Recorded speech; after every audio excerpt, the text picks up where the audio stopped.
Subscribe to Cheating Tales Lab and help us reach 1,000 subscribers. We hope you enjoy this story.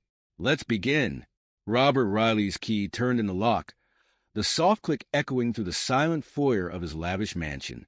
The 45-year-old executive's brow furrowed as he stepped inside, the absence of his wife Letitia immediately apparent. "Letitia," he called out, his voice bouncing off the high ceilings. No response. He dropped his suitcase by the door, his eyes scanning the immaculate living room. Something was off. A tie knot was draped carelessly over the back of an armchair. He picked it up, bringing it to his nose. An unfamiliar cologne clung to the silk, musky and expensive. Robert's jaw clenched as he made his way through the house, noting small inconsistencies. A wine glass with a lipstick stain in the sink, a throw pillow out of place on the couch. Each detail added to the growing knot in his stomach. In the bedroom, he unpacked methodically, his mind racing. He pulled out his phone, dialing Letitia's number. Straight to voicemail. He tried again, and again. Nothing. With a growl of frustration, Robert began calling Letitia's friends. Each conversation left him more unsettled than the last. "Oh, Robert." Letitia mentioned something about a spa retreat. Sarah, her yoga buddy, said with a nervous laugh. 10 minutes later, Jennifer, another friend, told him, "I think she said something about visiting a sick aunt. I'm not sure of the details." Their hesitation, the conflicting stories, it all reeked of deception. Robert's knuckles turned white as he gripped the phone, forcing his voice to remain calm as he thanked them and ended the calls. A methodical search of the house turned up nothing until he reached Letitia's vanity. Tucked away in a drawer, beneath a tangle of silk scarves, he found a receipt. His eyes narrowed as he read the itemized list: an outrageously expensive lingerie set, purchased on a date that coincided perfectly with his last business trip. The doorbell chimed, interrupting his dark thoughts. Robert composed himself before answering, finding Mrs. Rosalie Dawson, their 65-year-old neighbor, on the porch. "Mr. Riley, I'm so glad you're back," she said, wringing her hands. "I hope I'm not overstepping, but I thought you should know. There's been an unfamiliar black SUV parked outside your house several times this week, always when you're away." Robert's blood ran cold, but he managed a tight smile. "Thank you for letting me know, Mrs. Dawson. I'm sure it's nothing to worry about." As soon as he closed the door, Robert's calm facade crumbled. He stormed through the house, tearing through drawers and closets. In Letitia's study, hidden behind a row of untouched classics, he found a sleek, expensive burner phone. The device was password protected, a final barrier between Robert and the truth he already knew in his gut. He stared at his reflection in the dark screen, barely recognizing the hard-eyed stranger staring back at him. Robert's fingers flew across his phone's keypad, muscle memory dialing a number he rarely used but always kept close. "Tim, it's Robert. I need your help." No questions asked. Within an hour, Tim Stafford arrived, looking every bit the socially awkward IT genius he was. His arms were laden with equipment that looked like it belonged in a spy movie rather than a suburban home. "What's the situation, boss?" Tim asked, already setting up his laptop on the kitchen island. Robert's explanation was terse, stripped of emotion. He laid out the facts: the mysterious absences, the conflicting stories, the burner phone. Tim listened intently, nodding occasionally as his fingers flew over the keyboard. "We're going to turn this place into a digital fortress," Tim declared. "Every room, every angle. Nothing will escape our notice." They worked through the night, installing cutting-edge surveillance equipment throughout the house. Cameras in the bedroom, living areas, and all entry points. Microphones hidden in strategic locations. By dawn, Robert had access to a command center that would make intelligence agencies envious. As Tim packed up his gear, Robert clapped him on the shoulder. "I owe you one, Tim." The smaller man shook his head. "You gave me a chance when no one else would. We're even." He hesitated at the door. "Robert, whatever you find, be careful, okay?" Robert's smile was cold. Always am, Tim. Always am. Alone again, Robert set his plan in motion. He crafted a convincing story about an emergency business meeting in Tokyo, complete with hastily booked flights and a hotel reservation. When he texted Letitia the news, her response was almost instantaneous, a flurry of concerned emojis and promises to hold down the fort. When Letitia returned home, Robert watched her on the newly installed cameras.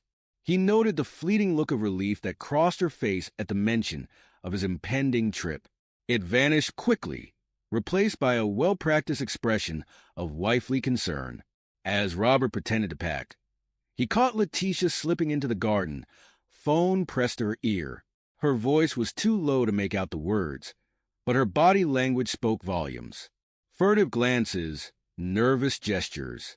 When she noticed him watching from the window, she ended the call abruptly, plastering on a smile that didn't quite reach her eyes. Robert kissed her goodbye, the act of tenderness feeling like ash in his mouth. He drove to the airport, parked his car in long-term parking, and took a cab to a nondescript hotel on the outskirts of town. The room was bland, forgettable. Perfect. He set up his laptop, linking to the surveillance feed. And then Robert Riley settled in to watch his marriage implode. The hotel room clock read 9:47 p.m. when headlights swept across the front of the house on Robert's laptop screen. He leaned forward, every muscle in his body coiled tight as a spring.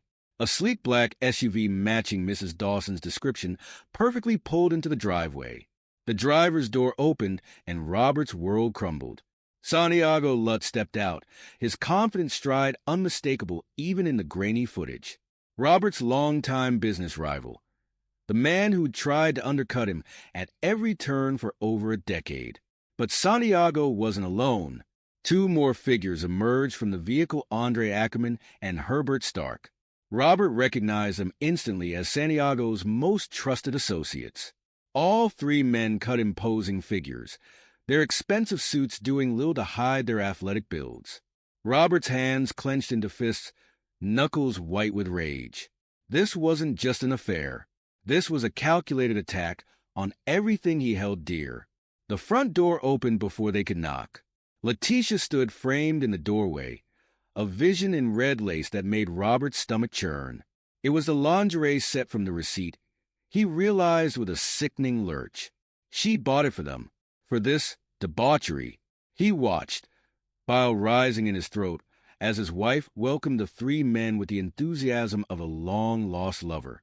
No, not lover. Lovers. Plural. What unfolded over the next few hours seared itself into Robert's brain. The sounds of ecstasy, the tangle of limbs, the utter betrayal of every vow they'd ever made. He forced himself to keep watching, to document every sordid detail. This wasn't just about gathering evidence anymore. This was about burning away any lingering shred of affection or trust. As the night wore on, Robert's initial shock gave way to a cold, calculating anger. He listened as they made plans for future rendezvous, always carefully timed to coincide with his business trips. This wasn't a one-time indiscretion. This was a well-oiled machine, a conspiracy designed to cuckold him in his own home. Next Friday works perfectly, Letitia purred, running her fingers through Santiago's hair. Robert has that conference in Chicago. Santiago chuckled, a sound that set Robert's teeth on edge. Excellent. I'll bring the champagne. You supply the entertainment. By the time dawn broke, Robert Riley was a changed man.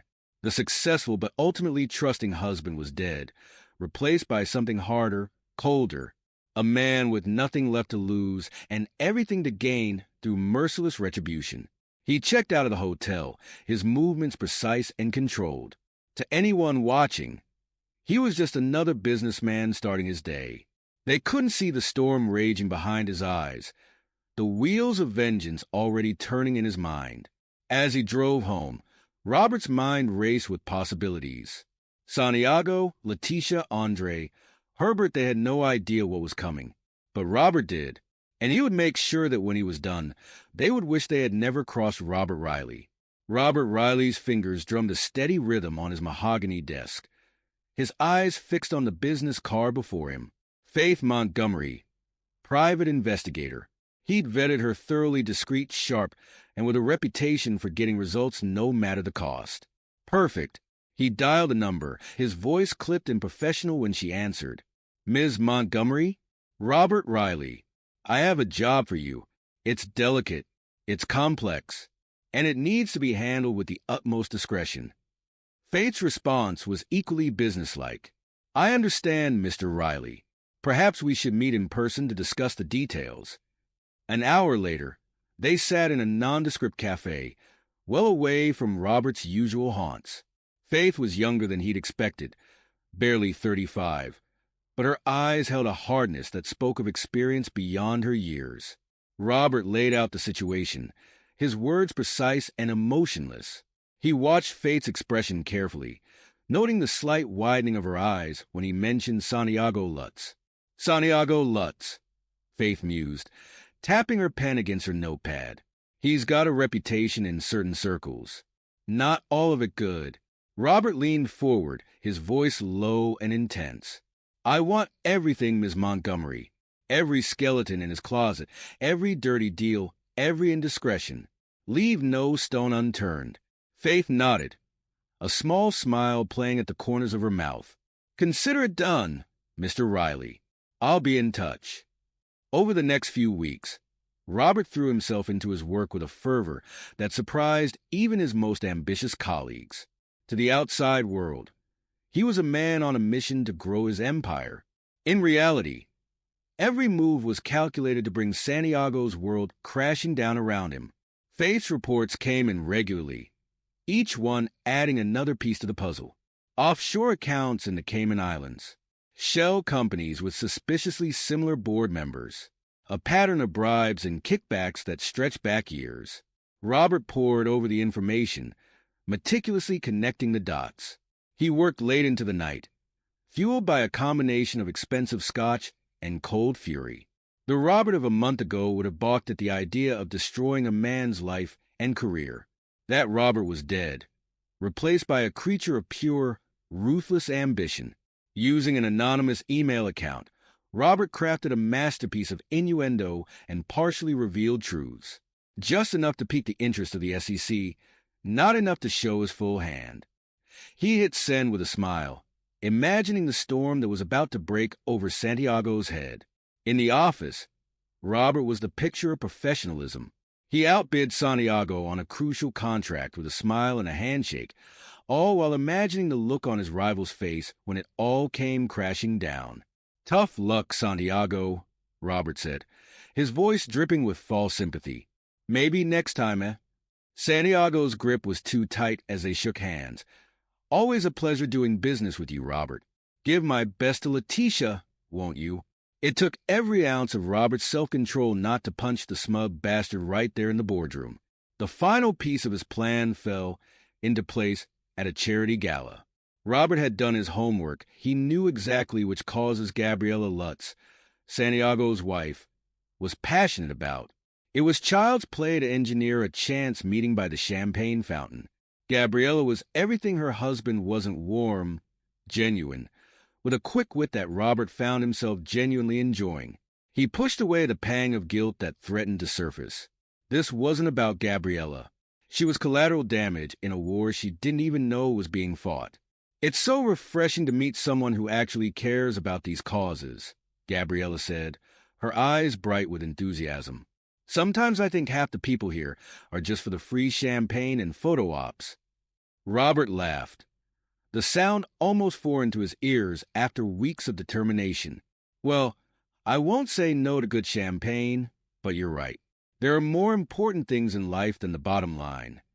As they parted ways, Robert couldn't help but notice the way Gabriella's eyes lingered on him. He filed the information away, another potential weapon in his arsenal. The SEC audit hit Santiago's company like a thunderbolt from a clear sky. Robert watched from the sidelines, his face a mask of polite concern as the business world buzzed with speculation.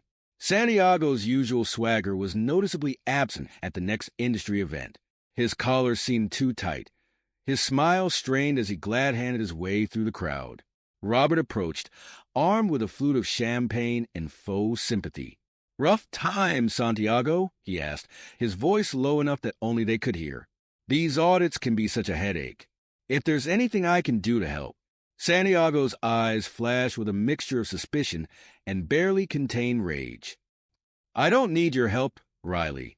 This is nothing but a minor inconvenience. Will be cleared in no time." Robert raised his glass in a mock toast. "Of course." I never doubted it for a moment. As he turned away, Robert allowed himself a small, cold smile. The noose was tightening, and Santiago could feel it. At home, Letitia was becoming increasingly agitated. Robert caught her scrutinizing their bank statements, her brow furrowed in confusion. "Darling," she said one evening, her voice carefully neutral, "I've noticed some irregularities in our accounts. Is everything all right with the business?" Robert put on a show of concern, internally marveling at her audacity. The woman who had been bleeding their accounts dry for months now had the nerve to question him. "Oh, what kind of irregularities?" he asked, moving to look over her shoulder at the statement. Letitia pointed to several large transfers. "They're substantial." Robert furrowed his brow, the picture of a concerned husband. "You're right, that is odd. I'll have to speak with our accountant. Thank you for bringing this to my attention, dear. I don't know what I'd do without you watching out for us." The kiss he placed on her cheek felt like acid on his lips. As the weeks wore on, Robert noticed a change in Letitia's behavior. Her phone calls became more frantic, always taken in hushed tones behind closed doors. He didn't need to check the surveillance footage to know that her rendezvous with Santiago and his cronies had all but ceased. One particularly tense evening, Robert accidentally overheard a snippet of conversation as he passed by Letitia's study. "What do you mean you can't make it?" she hissed into the phone.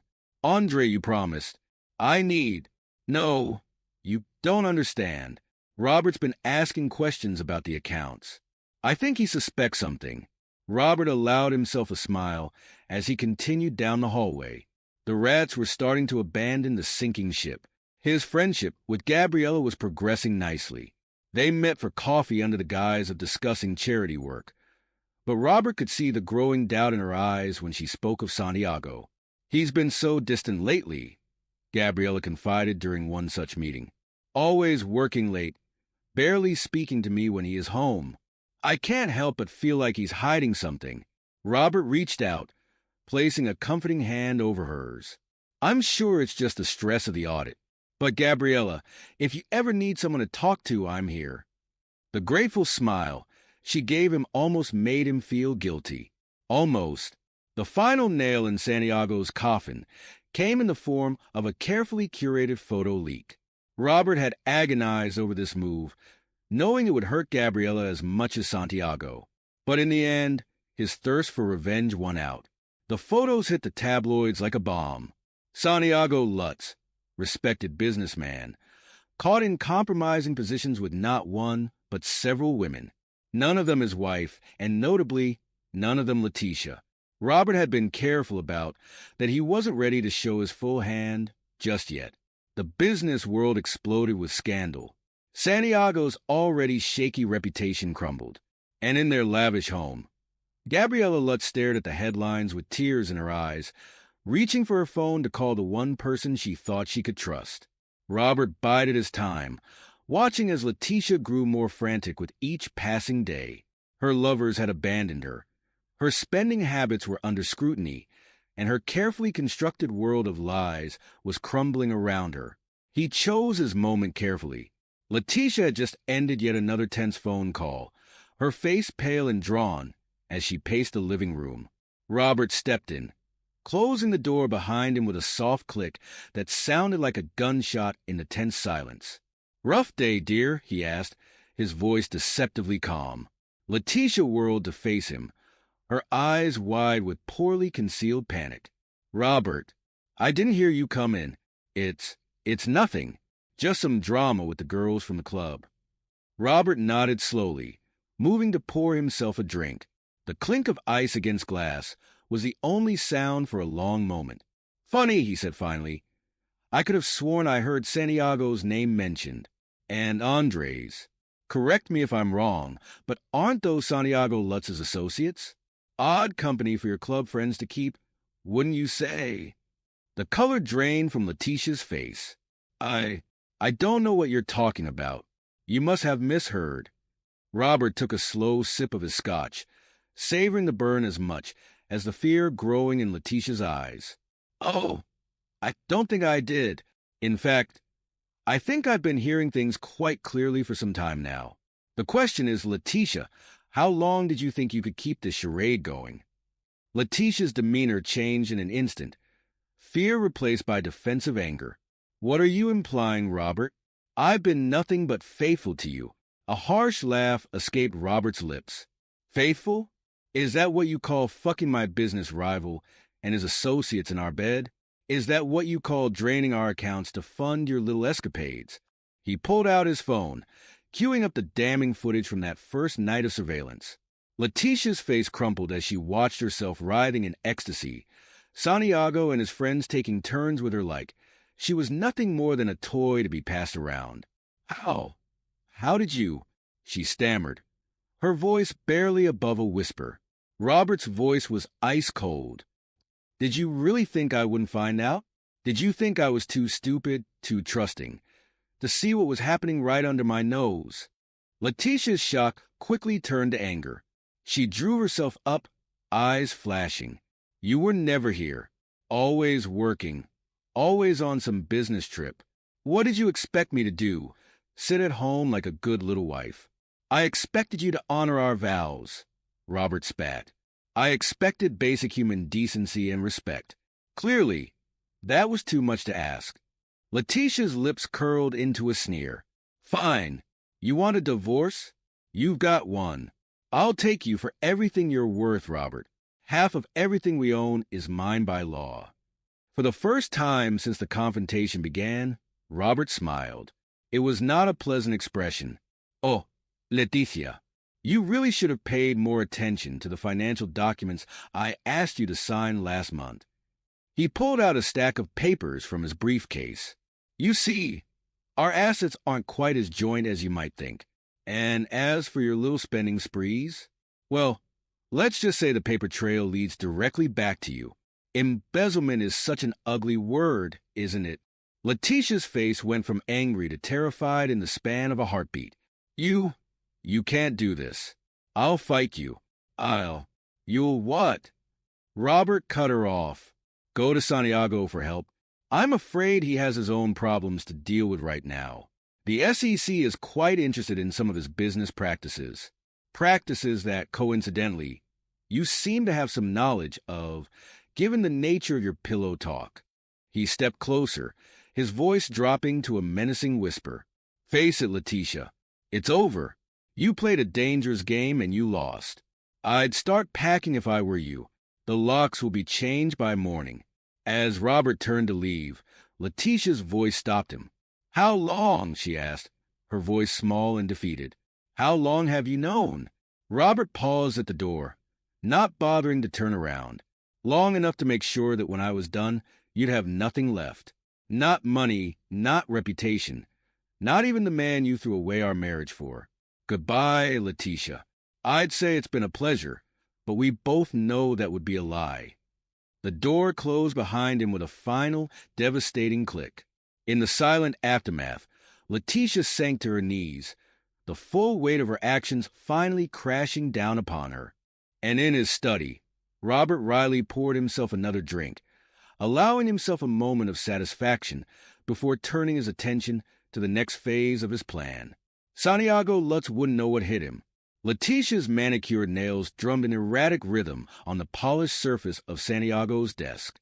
Her eyes, once sparkling with mischief and desire, now held the desperate gleam of a cornered animal. We have to do something, Santiago, she hissed, her voice raw with panic. Robert knows everything. He's going to destroy us both. Santiago Lutz, the once imposing business tycoon, looked a shadow of his former self. Dark circles marred the skin under his eyes, and a slight tremor in his hands betrayed the strain of the past weeks. Calm down, Letitia, he snapped, though his own voice lacked its usual confidence. Panicking won't solve anything. We need a plan. Letitia leaned forward, her voice dropping to a conspiratorial whisper. What if we made people think Robert was losing it? You know, mentally unstable? Santiago's eyes narrowed, a spark of his old cunning flaring to life. Go on. Think about it. Letitia pressed, warming to her theme. If everyone believes Robert's gone off the deep end, anything he says about us will be dismissed as the ravings of a madman. A slow, cruel smile spread across Santiago's face. Letitia, my dear, I always said you were more than just a pretty face. They spent the next hour plotting, their heads bent close together over Santiago's desk. By the time Letitia left, a plan had taken shape, a desperate, ruthless gambit to salvage their reputations and discredit Robert Riley once and for all. Santiago wasted no time putting their scheme into action. He reached out to his media contacts, calling in favors and making thinly veiled threats where necessary. Within days, the first whispers began to circulate. Did you hear about Robert Riley? I heard he had some kind of breakdown at the office. My cousin's friend works for him, says he's been acting really paranoid lately. The rumors spread like wildfire, each retelling adding new, lurid details. Robert's alleged erratic behavior and paranoid delusions became the talk of the business world, with speculation running rampant about the cause of his supposed mental decline. Meanwhile, Letitia and Santiago weren't content to rely solely on rumor and innuendo. They needed hard evidence to back up their claims, something that would irreparably damage Robert's credibility. We need to get into his accounts, Letitia insisted during one of their clandestine meetings. There has to be something we can use against him. Santiago nodded, already pulling out his phone. I know a guy, hacker, best in the business. If there's dirt to be found, he'll find it. What neither of them realized was that they were playing right into Robert's hands. The cybersecurity measures Tim had put in place were far beyond anything their hired hacker had ever encountered. Every attempt to breach Robert's defenses not only failed, but left a clear trail leading right back to Santiago and Letitia. Frustrated by their lack of progress and growing increasingly desperate, Letitia decided to take matters into her own hands. She reached out to Julie Brock, Robert's ex-girlfriend from before their marriage. The cafe Letitia chose for their meeting was deliberately nondescript, the kind of place that discouraged lingering glances or eavesdropping. Julie arrived precisely on time, her face a mask of polite curiosity. Thank you for meeting me, Julie. Letitia began, her voice honey-sweet. I'm worried about Robert, and I hoped you might be able to help. Julie's eyebrow arched skeptically. Oh, and how exactly am I supposed to do that? Letitia leaned in, dropping all pretense of friendliness. Cut the act. You dated Robert for what? 2 years? There must be something you know, something we can use to show he's not as stable as he pretends to be. Julie's laugh was sharp and without humor. Let me get this straight. You want me to help you destroy the reputation of a man I once cared deeply for, all to save your own skin. She stood, gathering her purse. I think we're done here. As Julie walked away, Letitia felt the last threads of her plan unraveling. She didn't notice the small smile playing at the corners of Julie's mouth, or the way her hand moved to her pocket, where a recording device had captured every damning word. Across town, Santiago was making his own desperate play. He'd arranged a meeting with Tim Stafford, Robert's loyal IT expert, at an upscale bar known for its discretion. Mr. Stafford, Santiago greeted, all oily charm and forced camaraderie. Thank you for meeting me. Can I get you a drink? Tim's face remained impassive. I'll pass, thanks. What's this about, Mr. Lutz? Santiago's smile faltered slightly at Tim's cool demeanor. He pressed on regardless. I'll be blunt, Mr. Stafford. I'm concerned about Robert. His behavior lately has been erratic. As his friend and colleague, I'm sure you've noticed it too. Tim said nothing, his silence forcing Santiago to fill the void. I'm prepared to make it worth your while. Santiago continued, his voice dropping to a conspiratorial whisper. $500,000. All you have to do is testify about Robert's unstable behavior at work. For his own good, you understand. The silence stretched between them, Santiago's forced smile growing strained. Finally, Tim spoke. Are you finished, Mr. Lutz? Santiago blinked, thrown off balance. What? Tim stood, his voice cold. Because if you are, I'd like to say this. Robert Riley is 10 times the man you'll ever be. He gave me a chance when no one else would, and I'd sooner cut off my own hand than betray him. He leaned in close, his next words barely above a whisper. Oh, and in case you're wondering, this entire conversation has been recorded. I'm sure Robert will be very interested to hear it. As Tim walked away, leaving a shell-shocked Santiago in his wake, the last pillars of the plan to discredit Robert came crashing down. Unbeknownst to either Santiago or Letitia, their desperate attempts to save themselves had only served to seal their own fates. The press conference room buzzed with anticipation. Journalists from every major network and publication jostled for position. Cameras at the ready. The air crackled with the electric tension that precedes a major story. At precisely 2 p.m., Robert Riley strode onto the small stage. He looked every inch the successful businessman, impeccably tailored suit, not a hair out of place. But there was something in his eyes, a steely determination that sent a ripple of unease through the crowd. Ladies and gentlemen, Robert began, his voice steady and clear.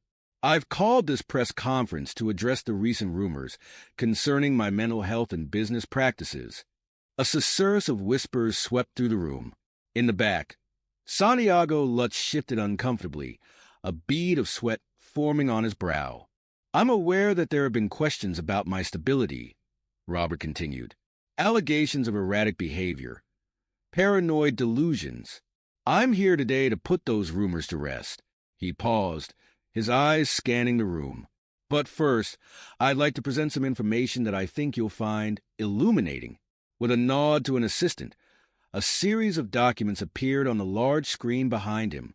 Bank statements, emails, surveillance photos, a damning tapestry of evidence pointing to years of fraudulent business practices. What you're looking at, Robert explained, his voice taking on an edge of steel, is proof of a complex money laundering scheme orchestrated by none other than Santiago Lutz. The room erupted in chaos. Cameras flashed. Reporters shouted questions. In the back, Santiago's face had gone ashen. Robert held up a hand, quieting the crowd. I understand you have questions about my mental state. Allow me to address those concerns. He produced a stack of papers, holding them up for the cameras. I have here sworn statements from my colleagues, medical evaluations from top psychiatrists, and video evidence showcasing my competency and the calculated nature of my recent actions. As Robert systematically dismantled every allegation against him, Santiago felt the noose tightening. He edged towards the door, only to find his path blocked by 2 stern-faced security guards. But Robert wasn't finished. I'd like to invite a special guest to join me on stage. Julie Brock, if you would. Julie emerged from the wings, her head held high. Santiago's eyes widened in recognition. The ex-girlfriend Letitia had tried to turn against Robert. Ms. Brock has been working with me to uncover the truth, Robert explained. She has evidence that will put to rest any lingering doubts about the nature of these false allegations against me.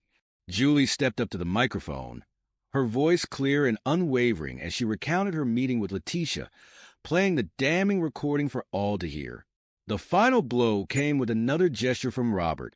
There's one more person I'd like you all to hear from. Gabriella Lutz, Santiago's wife, walked onto the stage. Her face was a mask of composure, but her eyes blazed with a mixture of pain and fury. Gabriella, Robert said gently, I'm sorry to have to do this, but I believe you deserve to know the truth. He handed her a folder. These are photos and records detailing your husband's multiple affairs, including his relationship with my soon-to-be ex-wife, Letitia. Gabriella's hands shook as she looked through the contents. When she lifted her head, her voice was steel. "I'd like to make a statement," she said, facing the sea of cameras. "I am hereby announcing my intention to file for divorce from Santiago Lutz. Furthermore, I fully support any investigation into his business practices." The press conference ended in a frenzy of flashing cameras and shouted questions. As security led a shell-shocked Santiago away in handcuffs, Robert made one final announcement. "In light of recent events, I've decided to donate a significant portion of my assets to a charity supporting victims of fraud and infidelity. It's my hope that some good can come from this unfortunate situation." The room erupted in applause, Robert's masterful performance leaving no doubt as to who had emerged victorious in this high-stakes game. The consequences of Robert's revelation rippled through the business world like a tsunami. Within hours, Santiago Lutz found himself in a stark interrogation room, the weight of his crimes pressing down on him like a physical force. His high-priced lawyers, usually so confident and commanding, looked as if they'd aged a decade in a single afternoon. They spoke in hushed, urgent tones, their faces grave. "Mr. Lutz, the evidence against you is overwhelming," the lead attorney said, his voice heavy with resignation. "Given the circumstances, we strongly advise you to consider a plea deal." Santiago's world had narrowed to this moment. The realization that his empire of lies and fraud was crumbling around him. He nodded numbly, the fight gone out of him. "Do what you have to do," he muttered. Across town, Letitia faced her own reckoning. She stood in the foyer of what had once been her home, a single suitcase at her feet. The locks had already been changed, a final, irrevocable sign that her life of luxury was over. Her phone buzzed incessantly calls from so-called friends, no doubt eager to distance themselves from the scandal. She ignored them all, knowing that her social circle had contracted to a cold, empty void. With nowhere else to go, Letitia found herself in a small, dingy apartment on the outskirts of town, the kind of place she would have turned her nose up at just days ago. Now, it was all she could afford, as she sat on a lumpy mattress, staring at the water-stained walls. The full weight of her actions crashed down upon her.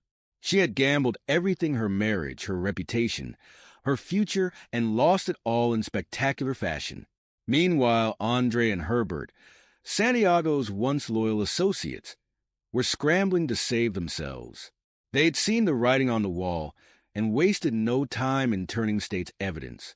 In sterile interrogation rooms, they spilled every secret, every shady deal, every whispered conversation. Their testimonies were a final nail in Santiago's coffin, revealing the true extent of his criminal network. Gabriella Lutz, shell-shocked but resilient, threw herself into the divorce proceedings with determination. She wanted nothing more to do with the man she had once loved, the man who had betrayed her so completely. In a moment of vulnerability, she reached out to the one person who had shown her true kindness throughout this ordeal. "Robert," her voice wavered slightly over the phone. I just wanted to thank you for telling me the truth, as painful as it was." Robert's response was gentle, understanding. "You deserve to know, Gabriella. I'm just sorry it had to be this way." A pause, pregnant with possibility. "Perhaps, when the dust settles, we could get coffee sometime?" In his office, Robert allowed himself a small smile. "I'd like that, Gabriella. I'd like that very much." As the days turned to weeks, Robert watched with satisfaction as the pieces fell into place. His divorce from Letitia was settled swiftly and decisively in his favor. Santiago Lutz, once the titan of industry, was reduced to a jumpsuit-clad defendant, his empire dismantled brick by brick. To the outside world, Robert Riley was the picture of triumph, the wronged husband who had exposed a web of deceit and emerged stronger for it. His donation to the charity for victims of fraud and infidelity was lauded in the press, his reputation not just salvaged but burnished to a high shine.